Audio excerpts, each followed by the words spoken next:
Assalomu alaykum hurmatli kanalimiz tomoshabinlari va ushbu videoni ko'rib turgan aziz muxlislar.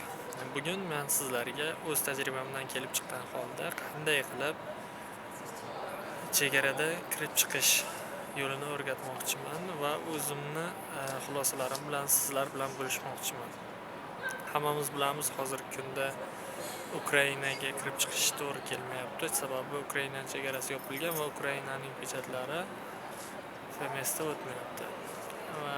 Buning ustiga biz Qozog'istonga borib kelishimizga to'g'ri kelmoqda. Qozog'istonga borib kelish esa juda ham qiyin va uzoq vaqtni oladi. Mashinada boraman desangiz 18 soat. 18 soat borib, 18 soat qaytish. Bu bizda kamida 2 kun vaqtni olishi aniq va bu 5,5 ming so'm atrofiga tushadi. Men to'g'risini aytsam, uzoq yo'l yurishni yoqtirmayman. Shuning uchun boshqa yo'lini topishga qaror qildim va hozir ko'pchilik shu yo'ldan foydalanmoqda. Shu yo'ldan foydalanmoqda. Bu esa Armeniyaga chiqib kelish. Armeniya bu qo'shni davlat hisoblanadi Rossiyaga va u yerga borib kelish unchalik ham qimmatga tushmaydi. Qancha deyishingiz mumkin.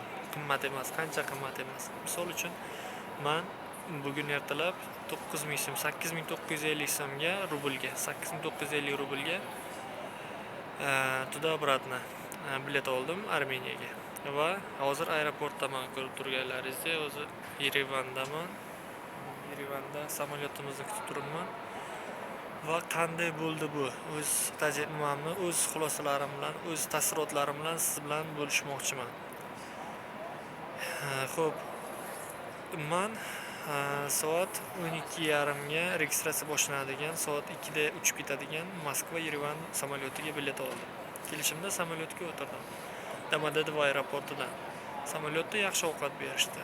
To'g'ri, Rossiyadan chiqib ketayotganimizda militsiya xodimlari qayoqqa ketyapsan, nima uchun ketyapsan degan savollarni berishdi va men bunga to'g'ridan-to'g'ri javob berishga qaror qildim va kirdi-chiqdi qilishga savollariga javob berdim.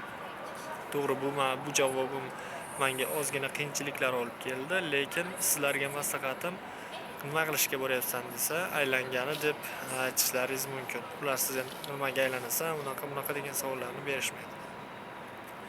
Xo'p, o'z Armiyaga kelib tushgandan keyin bularni juda ham mehmondo'st xalqligiga amin bo'ldim. Chunki sababi bu yerda pechat qo'yib berishida chegaradagi bojxona xodimlari hech qanday tixirliksiz, hech qanday nimasiz, muammosiz menga pechat qo'yib xush kelibsiz deyishdi. Xo'p, aeroportda haqida gapirib bersam, bu aeroport juda ham chiroyli, yangi jihozlangan. Aytadigan bo'lsam, Domodedovo aeroportdan ham zo'r. Xullas, soat 2 da uchib ketdik. Soat 4:30 da Moskva vaqti bilan Armeniyada bo'ldim. Armeniya vaqti bilan esa 5:30 da. Moskva bilan Armeniya farqi plus 1 soat. Armeniya 1 soat oldinda. Xo'p. Armeniyaga kelgandan keyin aeroportdan chiqib peshkom yurishga qaror qildim. Aeroportda juda ham ko'p nimalar, bu taksi bilan aylanib kelish, kichkina nimalar, turist xizmati, har xil xizmatlarni menga taklif qilishdi va men bulardan rad etdim. Chunki aeroportda hammamiz bilamiz juda ham qimmat taksi. Va ko'chaga o'zim chiqishga qaror qildim. Men o'ylagandim, shahar bu yoqdan hech qanday uzoq emas, lekin adashgan ekanman. Aeroport shahardan anchagina uzoqda ekan. Anchagina bu 20 kilometr. Shaharga chiqib, ko'chaga chiqib shahar tomon yo'l olsam, yo'limdan bir yaxshi insonni uchratib qoldim, Edgar degan. Edgar menga ishonmaysiz, marshrutkama pul to'lab, meni kissamda rubl bor edi.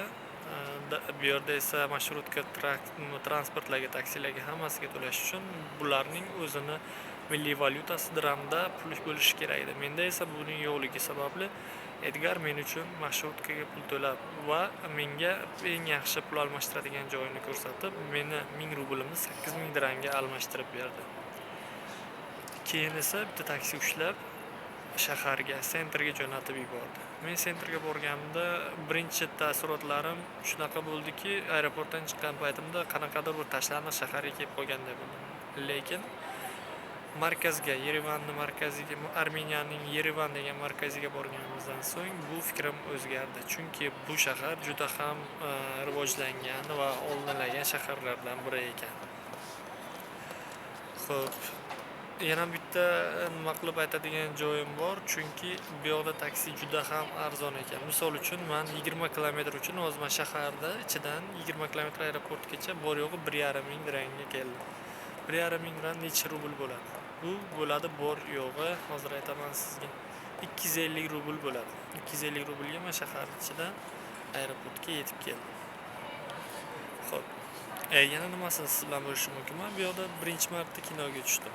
To'g'risi, xo'p, bu kino juda ajoyib edi. Xizmatlari yuqorida.